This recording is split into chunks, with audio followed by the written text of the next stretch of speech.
साथियों, कैसे हैं आप सभी।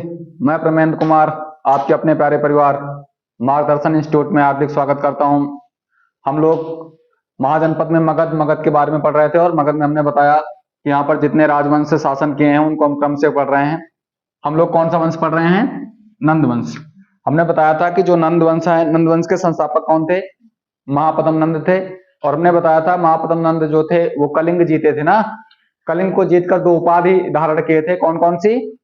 एक राट के साथ साथ एक छत्र ना। और हमने बताया था कि ये कलिंग को जीतकर ना, कलिंग को जीते तो थे लेकिन कलिंग को क्या पूरी तरीके से मिला पाए थे? नहीं मिला पाए थे ना। और हमने वही बात किया था कि नंद वंश का जो अंतिम शासक जो आएगा वो कौन होगा? घनानंद। अगला शासक कौन सा होगा? घनानंद। देखिए जो घनानंद है ना, ये नंद वंश का अत्यंत क्रूर शासक है। कौन सा शासक है? क्रूर शासक है। और इसने क्या किया था? कलिंग में क्या किया था? नहरों का निर्माण किया था। किसका निर्माण किया था? नहरों का निर्माण कराया था। कहां पर? कलिंग के अंदर। कहां पर? कलिंग के अंदर। तो राइट करिए। इस वंश का अगला शासक घनानंद था। इस वंश का अगला शासक घनानंद था।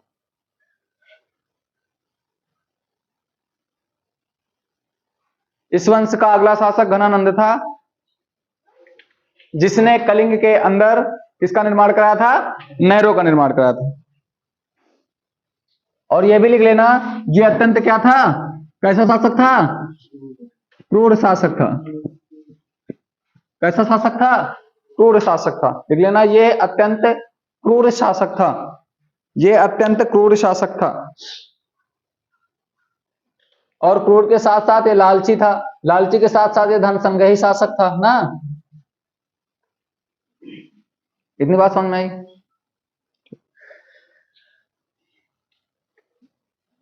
अब देखिए यहीं पर एंट्री होगी इसी के शासनकाल में। किसकी? सिकंदर की। किसकी एंट्री होगी? सिकंदर की। तो राइट करिए, इसी के शासनकाल में, इसी के शासनकाल में, इसी के शासनकाल में सिकंदर, इसी के शासनकाल में सिकंदर का आगमन होता है। सिकंदर का आगमन होता है।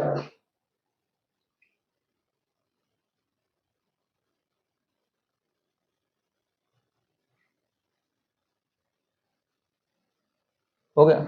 देखिए सिकंदर को हम क्या कहते हैं? विश्व विजेता कहते हैं। सिकंदर को क्या कहते हैं? विश्व विजेता। क्या सिकंदर हकीकत में विश्व विजेता है? देखिए इसको हम विश्व विजेता के नाम से जानते हैं।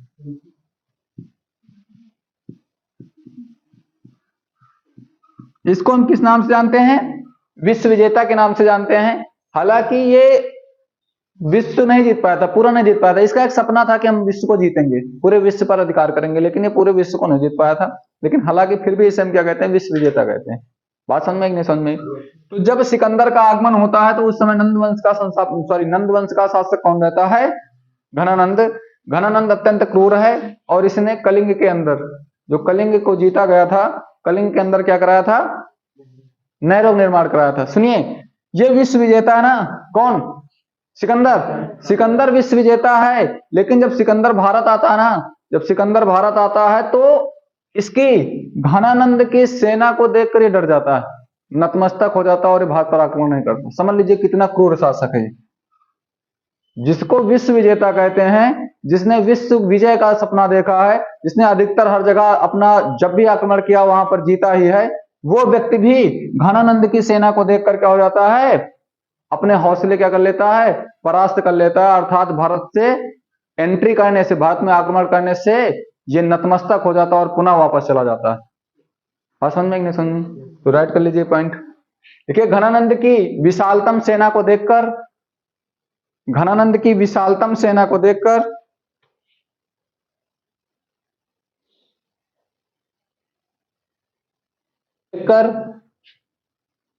सिकंदर के हौसले परास्त हो जाते हैं।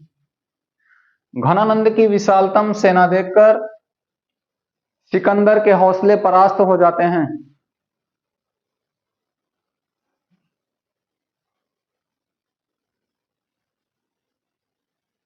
परास्त हो जाते हैं। एवं एवं एवं सिकंदर जैसे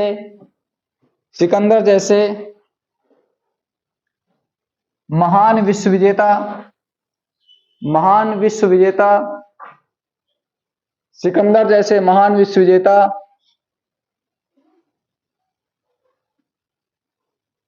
भी नतमस्तक होकर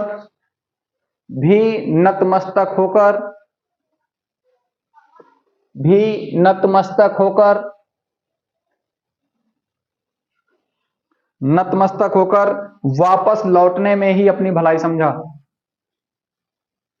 नतमस्तक होकर वापस लौटने में ही अपनी भलाई समझा।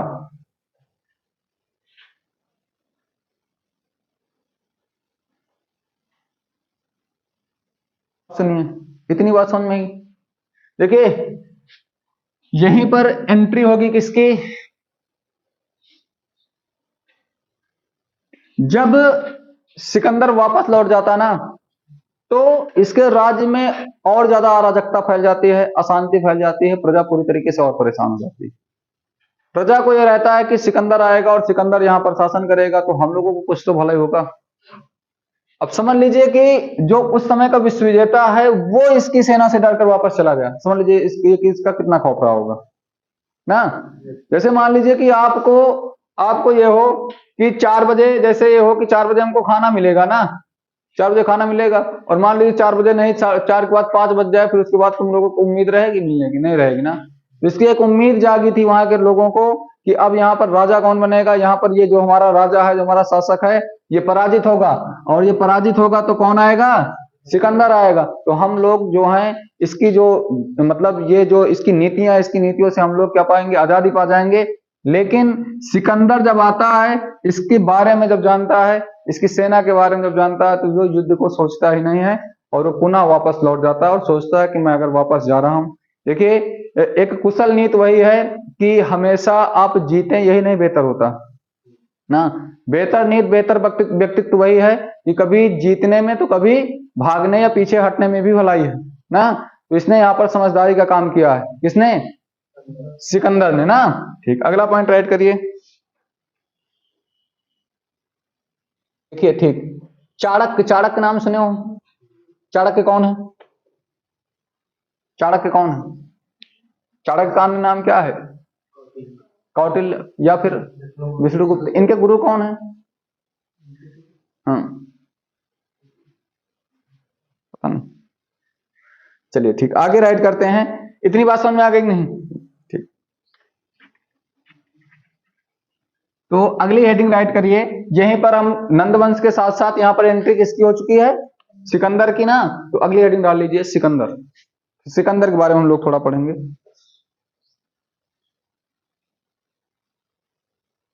देखिए थोड़ी कहानी यहां पर हम लोग पढ़ते हैं। चाणक्य आता है, ठीक, चाणक्य आता है कहां पर? किसके पास? घनानंद के पास चाणक्य आता है और ये घनानंद को राय अपनी देना चाहता है कि आपके यहाँ, आपके क्षेत्र में कुछ ही पलों में या कुछ ही समय में एक बहुत बड़ा क्या होने वाला है? युद्ध होने वाला, आक्रमण होने वाला। घनानंद किसका मजाक उड़ाता है? चाणक्य का। और चाणक्य को ही हम विष्णुगुप्त या कौटिल्य कहते हैं। और इनकी पुस्तक पूछी जाती है। इनकी पुस्तक कौन सी है? अर्थशास्त्र। इनकी पुस्तक कौन सी है? अर्थशास्त्र। इनके अन्य नाम कौन कौन से हैं? इनके अन्य नाम कौन से हैं? कौटिल्य हैं और विष्णुगुप्त है। हालांकि ये अर्थशास्त्र नामक पुस्तक है, अर्थशास्त्र है नहीं ना। अर्थशास्त्र नामक पुस्तक है। जैसे मान लीजिए आपने कोई एक पुस्तक लिखी, उसमें आप चाहे अर्थ के बारे में बताया हो या ना बताया हो, लेकिन उसका नाम आपने अर्थशास्त्र रख दिया। तो क्वेश्चन कई बार पूछा गया है कि अर्थशास्त्र नामक पुस्तक किसकी है? तो इन तीनों ऑप्शन में एक रहेगा, या तो कौटिल्य रहेगा, या चाणक्य रहेगा, या फिर विष्णुगुप्त रहेगा। ये घनानंद को ये इस बात से अवगत कराते हैं कि आपके क्षेत्र, आप लोगों को पता होगा 16 महाजनपद में 2 ऐसे महाजनपद थे जो भारत के बाहर थे। कहां? हाँ, गंधार और कंबोज ना। ये क्या करता है? सिकंदर आता है और गंधार और कंबोज पर आक्रमण करके वहां पर ये विजय पा लेता है। तो जाहिर सी बात है जो गंधार और कंबोज है वो कहां पर है, पाकिस्तान और अफगानिस्तान के हिस्से में ना। तो भारत के बॉर्डर पर सिकंदर आ चुका होता है। जब इस बात की जानकारी किसको होती है, चाणक्य को। तो चाणक्य इस बात की जानकारी घनानंद को देता है, लेकिन घनानंद इसका उपहास उड़ाता है और अपने राज्य से इसको बेइज्जत करके भेजता है। किसको? चाणक्य को। चाणक्य वहीं पर प्रतिज्ञा करता है कि हम तुम्हारे राज्य को क्या कर देंगे, बर्बाद कर देंगे, तुम्हारा जो शासन है इसको हम पूरी तरीके से तहस नहस कर देंगे। और इसी के साथ ये जाता है और अपना एक प्रिय शिष्य चंद्रगुप्त को ना, चंद्रगुप्त ही आएगा और चंद्रगुप्त ही किस वंश की स्थापना करेगा के, मौर्य वंश की। तो नंद वंश समाप्त होगा ना। तो कहानी समझ में आई कि नंद वंश कहां से इसकी कहानी कैसे बनी। अब इसके बाद क्या होता है, सिकंदर एंट्री करता है। सिकंदर ज्यादा खास यहाँ पर वो करता नहीं। क्वेश्चन यह भी पूछा गया है कि सिकंदर भारत में कितने वर्षों तक रहता है। सिकंदर भारत में 19 वर्षों तक रहता है। कितने वर्षों तक रहता है? 19 वर्षों तक रहता है। इतनी बात समझ में आई। इसको मिटाया जाए। ठीक,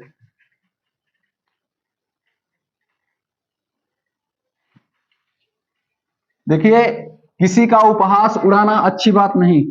ये चीजें हमको कहां से सीख मिलती हैं? इतिहास से। कहां से सीख मिलती हैं? इतिहास से। क्योंकि अगर चाणक्य का बेइज्जत करके उपहास अगर घनानंद ना उड़ाता तो शायद इसका वंश कुछ दिनों तक रहता कि नहीं रहता। आप लोगों ने जब महाभारत पढ़ा होगा तो महाभारत में जो द्रौपदी थी, द्रौपदी ने भी तो उपहास उड़ाया था। उपहास ही तो आगे वही कलह का विषय बना था ना। तो हमको किसी को भी कमजोर नहीं समझना चाहिए। समय है, समय कभी टिकता नहीं, एक जैसे नहीं रहता, सबका समय एक जैसा नहीं रहता ना। ठीक, हम बात करते हैं। क्वेश्चन भी हमने बताया भारत के इतिहास में सबसे बड़ा शासनकाल किसका था? बिंबिसार का। अगर ऑप्शन में बिंबिसार नहीं रहेगा तब अकबर करना है, ये क्वेश्चन पूछा गया है ना। क्योंकि उसका 49 वर्ष है। अकबर का शासनकाल कितना है? 49 वर्ष। और वहीं बिंबिसार का कितना है? बिंबिसार का कितना है? 52 वर्ष। और बिंबिसार किस वंश की स्थापना करता है? हर्यक वंश की। और इसकी हत्या इसके पुत्र अजातशत्रु के द्वारा की जाती है। ये बात हो चुकी थी ना। ठीक, इसका अन्य नाम क्या है? बिंबिसार का अन्य नाम स्टोडिक। बिंबिसार का अन्य नाम क्या है? स्टोडिक। तो राइट कर लीजिए, भारत के इतिहास में सबसे लंबा शासनकाल बिंबिसार 52 वर्ष, कामा अकबर 49 वर्ष। ये राइट कर लीजिए 2 पॉइंट। भारत के इतिहास में सबसे लंबा शासनकाल बिंबिसार 52 वर्ष एवं अकबर 49 वर्ष है।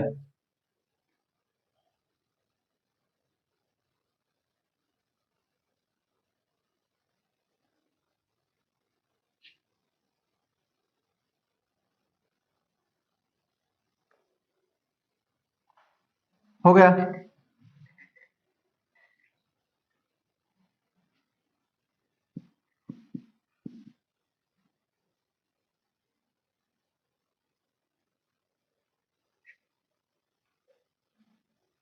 हो गया। ठीक, अगला क्वेश्चन आता है कि भारत पे सबसे पहले आक्रमण किसने किया?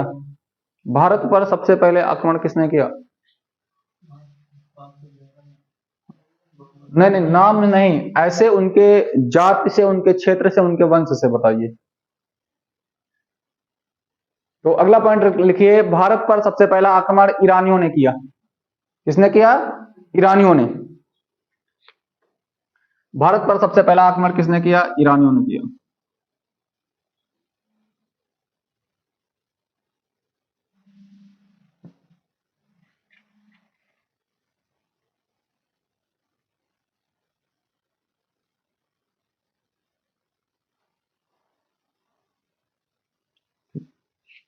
देखिए अगर हम बात करते हैं तो यहां पर पाकिस्तान है, यहां पर पाकिस्तान है, और यहां पर क्या है? अफगानिस्तान है ना। और इधर ही क्या है? हमारा ईरान है। क्या है? ईरान है। तो सबसे पहले आक्रमण किसने, कौन करता है भारत में? ईरानी करते हैं। और ईरानियों के बाद कौन करता है? यूनानी करते हैं, यूनानियों ने।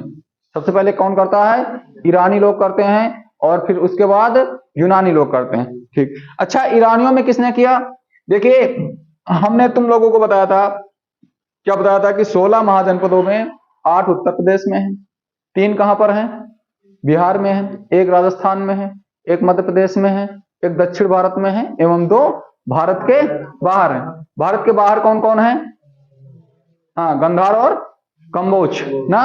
तो यहां पर गंधार और कंबोज, जो गंधार और कंबोज है ना, गंधार और कंबोज पर एक ईरानी शासक आता है और यहाँ पर आक्रमण करके अधिकार पा लेता है, उसका नाम क्या है?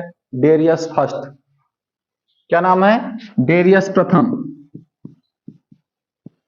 डेरियस प्रथम। और डेरियस प्रथम है कौन? ईरानी है। कौन है? ईरानी है ना। तो राइट करिए, क्या लिखा? पॉइंट बोलो, क्या लिखा था अंतिम? लिखिए, भारत पर आक्रमण, भारत पर आक्रमण ईरानी शासक, भारत पर आक्रमण ईरानी शासक डेरियस फर्स्ट या डेरियस प्रथम, डेरियस प्रथम ने ने ने किया ने किया तथा गंधार एवं कंबोज पर अधिकार पा लिया।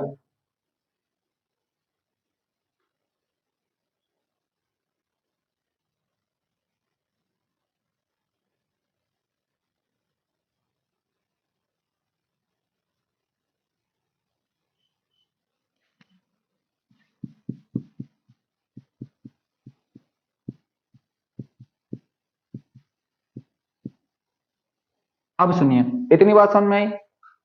अच्छा बताइए, जो डेरियस है ये क्या है?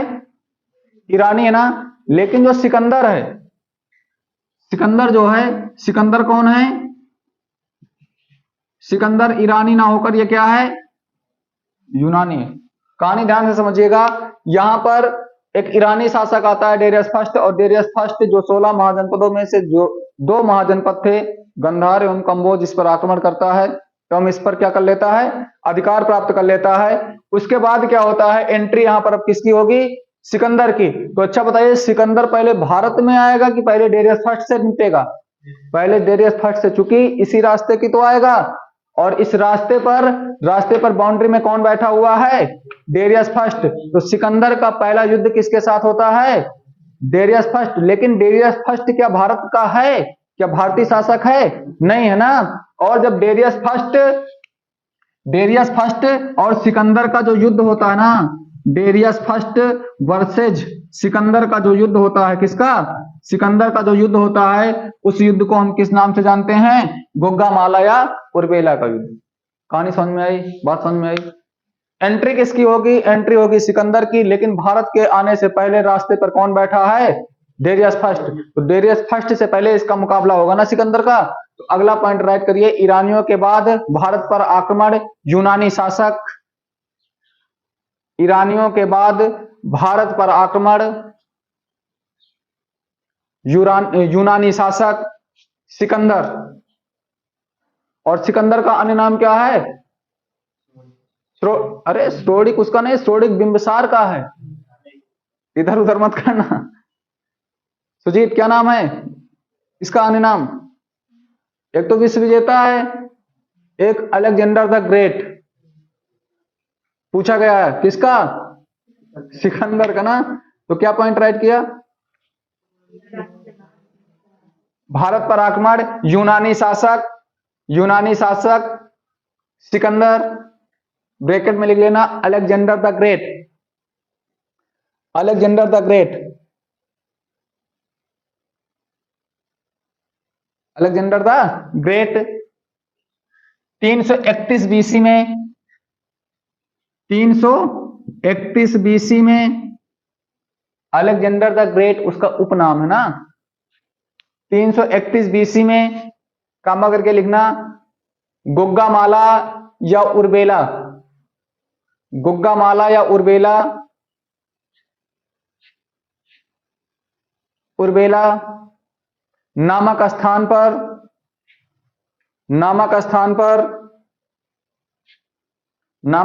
पर किया एवं डेरियस प्रथम को पराजित किया। अब ये बताइए, गंधार और कंबोज किसके अधीन आ गया? सिकंदर के। किसके? सिकंदर के। हो गया। अब एक चीज और समझो, ये चीज समझ में आ गई? अरे अपने शब्दों में लिख लो, क्या बताएं बताओ। एवं डेरियस प्रथम को पराजित किया, हराया, कुछ राइट कर लो। अब सुनिए, इधर इधर एक बात समझिए, हमने तुम लोगों को पढ़ा था सिंधु नदी, सिंधु नदी, और सिंधु नदी की 5 सहायक नदियां थी, और जो कोई भी सहायक नदी है तो जाहिर सी बात है कि वो आकर सिंध में ही मिलती थी। तो उसमें हमने तुम लोगों को बताया था 2 नदियां, कौन कौन सी, एक झेलम एक चिनाब ना। देखिए ध्यान से समझना, ये कहानी समझ में आ गई ना कि एंट्री उसकी कैसी हो रही है। अब यहां समझना, अगर क्वेश्चन आया कि सिकंदर ने प्रथम आक्रमण किस पे किया, कहां पर किया, तो उर्बेला या गग्गामेला या फिर डेरियस प्रथम गुना, लेकिन अभी क्या वो भारत पर आक्रमण किया, नहीं किया। अगर भारत पर आक्रमण की बात किया जाए तो पोरस के राजा को हराता, किसको हराता है। अब सुनिए, यहां पर झेलम और चिनाब नदी है, कौन है, झेलम और चिनाब नदी है, ये मान लीजिए 2 नदियां हैं ना, झेलम और चिनाब, इन 2 नदियों की बात हो रही है, एक झेलम नदी है, एक चिनाब नदी है। झेलम और चिनाब नदी के बीच एक स्थान है पोरस, क्या है, पोरस, पोरस। तो ये जब एंट्री इधर करेगा तो कौन बैठा है, राजा पोरस, कौन बैठा है, पोरस। तो यहां पर ये क्या करेगा, आक्रमण करेगा। तो अगर पूछा जाए कि इसका प्रथम आक्रमण भारत में कहां होता है, किस पर करता है, तो पोरस। और पोरस का जो अधिकार क्षेत्र है वो किन 2 नदियों के बीच है, चिनाब एवं झेलम के बीच। कहां पर है, चिनाब एवं झेलम के बीच। बात समझ में आई, राजा पोरस है। अब सुनिए, यहां पर जो राजा पोरस है कौन बैठा है, राजा पोरस, ठीक। अच्छा, पिक्चर में देखो है, जब कोई हीरो किसी को हराता है ना, तो जिसको हराता हीरोइन हारने वाले से इंप्रेस होती, जीतने वाले से, जीतने वाले से। लेकिन यहां उल्टा होता ना, यहां क्या होता है, उल्टा होता है। इनकी पत्नी का नाम रहता है रेक्सोन, क्या नाम रहता है, रेक्सोन, कहीं कहीं रेक्सोना लिखा रहता है, किसकी, सिकंदर की। और सिकंदर कौन है, विश्व विजेता का ख्वाब देख रहा है ना। अब ये किसको हराता है यहां पर, राजा पोरस ना। और जब राजा पोरस, राजा पुरु नाम कहीं कहीं रहता है, पोरस स्थान भी, राजा पुरु भी नाम रहता है। जब इनको हराता ना तो इनसे पूछता है कि आपके साथ क्या किया जाए, किससे पूछता है, जिस राजा को सिकंदर हराया है और यहां पर अधिकार प्राप्त किया है, और पूछता है कि आपके साथ कैसा व्यवहार किया जाए। तो आप लोगों ने एक चैप्टर पढ़ा होगा कक्षा 10 में, वीरा वीरेड़ पूंजते, वीर के द्वारा वीर की पूजा की जाती ना। तो राजा कहता है कि एक ना, एक जो सैनिक होता है ना, या फिर जो एक राजा दूसरे राजा के साथ करता है, जो व्यवहार करता है वैसा व्यवहार आप करिए ना। तो ये जब बात सुनती है कौन, रेक्सोना, कौन सुनती है, रेक्सोना। तो रेक्सोना सोचती है हमारे पति के सामने अच्छे अच्छे लोग डर गए ना, और ये एक ऐसा शासक है जो इनसे डर नहीं रहा ना। इनका बंदी होते हुए भी, कौन बंदी, वो वाला बंदी, मतलब गुलामी वाली बंदी ना, इनका बंदी होते हुए भी इनसे वीरता से बात कर रहा है ना। तो इस बात को सुनकर रेक्सोना क्या करती, मुस्कुराती ना, हंसती। और ये इस चीज की निगाह किस पर पड़ जाती है, सिकंदर पर पड़ जाती है ना। सिकंदर तुरंत कहता है क्या, राखी मंगवाता और तुरंत राजा पोरस को बनवा देता है, अर्थात जबरदस्ती जीजा बनेगा। समझ रहे हो, जबरदस्ती जीजा बनेगा नहीं। भाई साहब जब इसने देखा, भाई साहब वो राजा है, हमेशा वो अपने तो प्रचार में, अपने क्षेत्र के प्रचार में रहेगा, वो अपना क्षेत्र का प्रसार करना चाहेगा। अब क्या पत्नी साथ थोड़ी रहेगी, एंट्री कर चुका है, और जब पहली एंट्री में इनकी पत्नी इसको देखकर मुस्कुरा सकती तो आगे कुछ भी हो सकता ना। तो क्या करता है, तुरंत राखी मंगवाता है, और राखी मंगवाने के बाद राजा पुरु के क्या बनवा देता है, राखी बनवा देता, जबरदस्ती जीजा बन गया। समझ रहे हो, इतनी बात समझ में आई। तो इस प्रकार इसकी एंट्री भारत में होती है। लेकिन हमने अभी बताया था कि भारत में आते हुए जब ये चाहता है इधर, कहां, मगध की तरफ, तो यहाँ पर जो घनानंद है, घनानंद की सेना को देखकर ये सरयू नदी नहीं पार होता, सरयू नदी नहीं पार होता, और उसके बाद अपनी सेना को लेकर चला जाता है। जब सेना को लेकर चला जाता है तो इसके साथ कुछ प्रमुख व्यक्ति आए हैं, उस जो क्षेत्र को इनके प्रमुख व्यक्तियों द्वारा चलाया जाएगा। और एक शासक को, एक व्यक्ति को, एक पात्र को हम छोड़कर आए, कौन, किसको, चाणक्य को ना। चाणक्य को अपमानित करके किसने भेजा है, घनानंद। तो सिकंदर को वो सोचता है कि सिकंदर जब आक्रमण करेगा इसके क्षेत्र में, लेकिन सिकंदर वापस चला जाता है। तो अपना परम शिष्य किसको तैयार करता है, चंद्रगुप्त को, और चंद्रगुप्त यहीं से नंद वंश का खात्मा करेगा और किस वंश की स्थापना करेगा? मौर्य वंश की। किस वंश की करेगा? मौर्य वंश की। कहानी समझ में आई? ठीक, तो कहां तक लिखे हो? कहां तक लिखो? आक्रमण किया ना? ठीक, लिखिए सिकंदर 326 बीसी में भारत आता है। सिकंदर 326 ईस्वी में भारत आता है। बीसी लिखना, अभी एडी नहीं चल रहा ना। 326 बीसी में भारत आता है एवं 325 बीसी में भारत से चला जाता है, वापस चला जाता है। एवं 325 बीसी से भारत से वापस चला जाता है।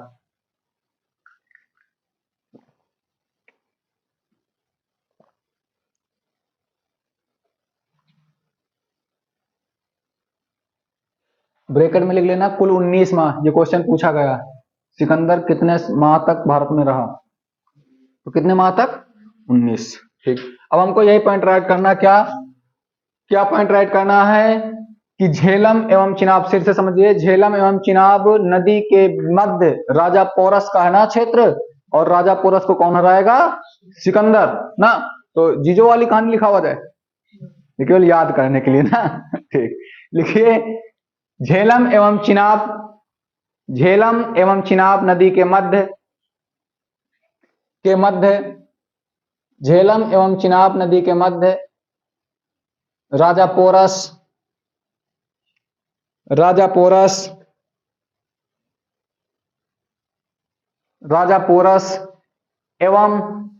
एवं सिकंदर के मध्य हाइडे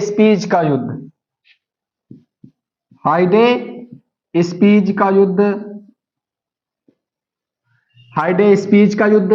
इसी को हम क्या कहते हैं? सुनिए, जहां पर राजा पोरस है ना, राजा पोरस यहाँ पर है ना, तो जो राजा पोरस और सिकंदर के बीच जो युद्ध होगा उसको हम क्या कहेंगे? हाइडो स्पीच का युद्ध। और सुनिए, इसी के दो नाम और हैं, इसी को हम झेलम का युद्ध, इसी को हम चिनाब का युद्ध भी कहते हैं। तो 3 नाम, 3 से कोई भी एक आ सकता है। के मध्य हाइडो स्पीच का युद्ध, आबलिक झेलम का युद्ध। और झेलम का पुराना नाम क्या है? वितस्ता ना।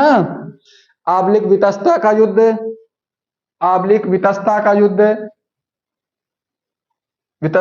325 बीसी में हुआ। 325 बीसी में हुआ।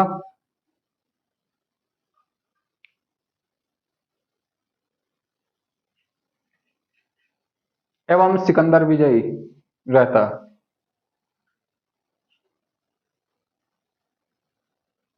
लेकिन विजयी होने के बाद ये क्षेत्र को लेता नहीं है। क्यों? हाँ, क्योंकि कोई अपने साले को थोड़ी परेशान करेगा कि करेगा? नहीं करेगा ना। ठीक, अच्छा क्वेश्चन आता है सिकंदर के गुरु कौन? क्वेश्चन कई बार पूछा गया, मिला तुम लोगों को कभी प्रैक्टिस सेट में?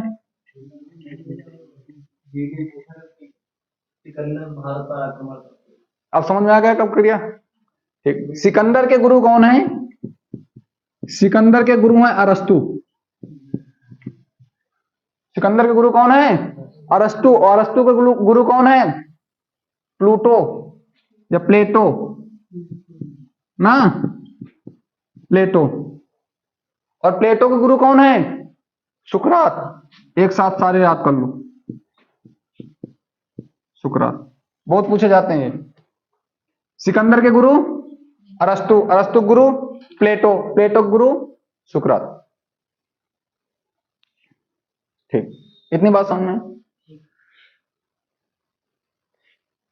देखिए, सिकंदर विश्व विजेता का सपना देखता है, और हमने तुम लोगों को बताया था क्या, जब पढ़ा रहे थे, तो सिकंदर का जो घोड़ा था वो 3 समुद्रों का पानी पिया था ना। ये पढ़ा चुके हैं ना। ठीक, अगली लाइन से लिखिए, ये आगे गुरु है ना, सिकंदर गुरु अरस्तु, अरस्तु गुरु प्लेटो, प्लेटो गुरु सुकरात ना। ठीक, अगली लाइन से लिखिए, सिकंदर के साथ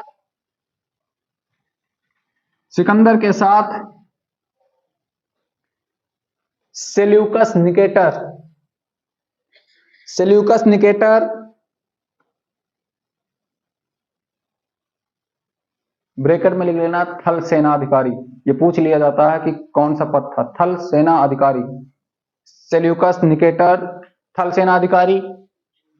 कामा कामा फिलिप फिलिप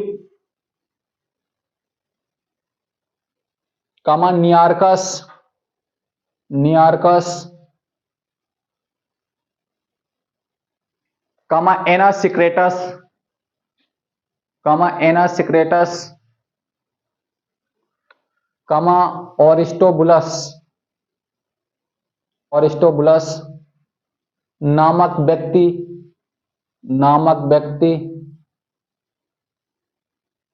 ओरिस्टोबुलस नामक व्यक्ति भारत आए थे।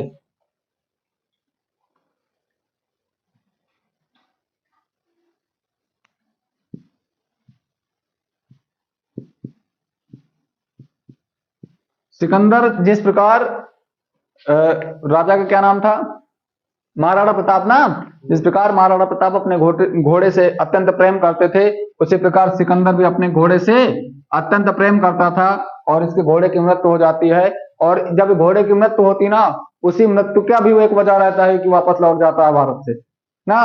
तो इसके घोड़े का नाम पूछ लिया जाता है कि सिकंदर के घोड़े का क्या नाम रहता है। सिकंदर के घोड़े का क्या नाम है, बहु केफला। तो राइट कर लीजिए, सिकंदर के घोड़े का नाम बहु केफला है। सिकंदर के घोड़े का नाम बहु केफला है।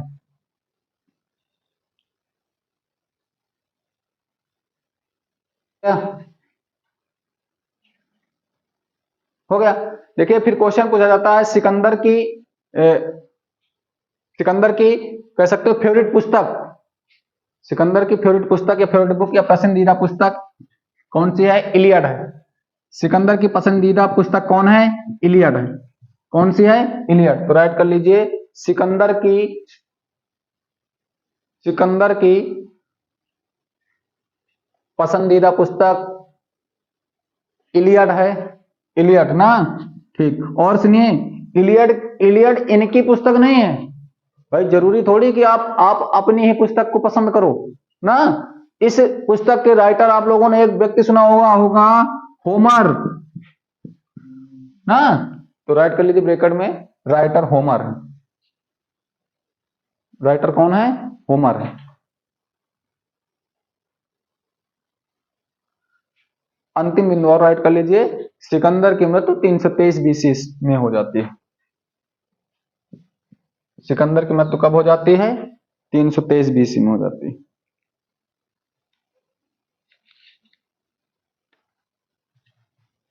हो गया? तो अब बीच की कहानी हम लोगों को जो है एग्जाम की दृष्टि से जरूरी नहीं है, लेकिन कहानी नॉर्मल समझ लीजिए कि एंट्री कौन करेगा। उधर ताक में कौन बैठा हुआ है? चाणक्य अपने अपमान का बदला लेने के लिए, और वो अपना एक शिष्य तैयार कर रहा है। किसको? चंद्रगुप्त को। वो अपना परम शिष्य को सारी नीतियां बताता। और एक चीज सुनिए, जो चंद्रगुप्त मौर्य है ना, उसका प्रधानमंत्री कौन रहता है? चाणक्य। कौन रहता है? अगर चाणक्य ने कोई भी बात बताई या कोई भी राय दिया या कोई भी स्टेटमेंट दिया, तो चंद्रगुप्त उसको कभी टालता नहीं। बात समझे नहीं समझे? कभी नहीं टालता था। और यहीं पर चंद्रगुप्त आएगा और घनानंद की क्या करेगा? हत्या करेगा। और घनानंद की हत्या के बाद कौन सा वंश आएगा उभर कर? मौर्य वंश। तो इसके आगे की जो भी क्लास है हम लोग पढ़ेंगे कल। क्लास को अधिक से अधिक लाइक कर दिया करें। जो भी आप लोगों को डाउट रहा करे कमेंट में पूछ लिया करें। क्लास को अधिक से अधिक लाइक करें, चैनल को सब्सक्राइब करें। मिलते हैं अगले एपिसोड में। जय हिंद, जय भारत।